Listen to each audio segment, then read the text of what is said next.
All right, so now we have our review of airspeed velocity t-shirt. We have our content.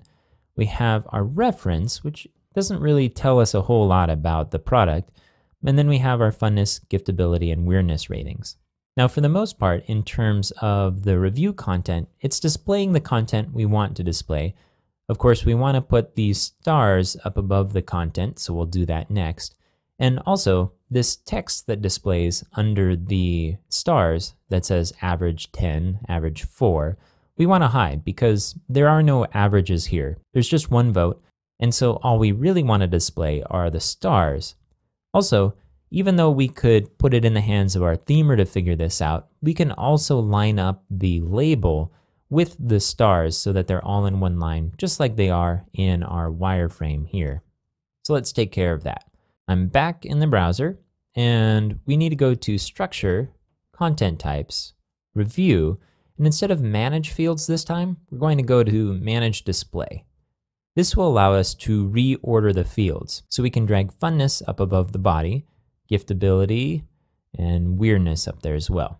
For the label, we'll set it to inline, which will put it in line with the stars. And then format as stars, that looks good. We don't want it as the rating or the percentage, but then we can configure how this displays. So I'm going to click the cogwheel here.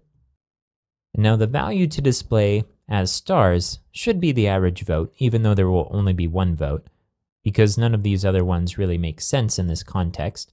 And then the text to display under the stars should be no text. Now there's one other setting here, which is star display options. And by default, it's set to default. So if we save this, all of a sudden our stars are going to look like these wonky GIFs instead of the nice ping with alpha transparency stars over here. So we want to select oxygen again.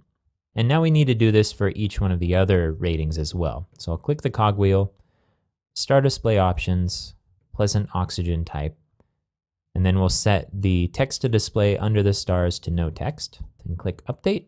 The third and final rating under star display options, we'll select oxygen again, and then we'll display no text underneath and click update, and then we'll click save. Now if we exit out of this overlay, so now it's looking a little bit more like it does in our wireframe. We have the ratings, we have our text here.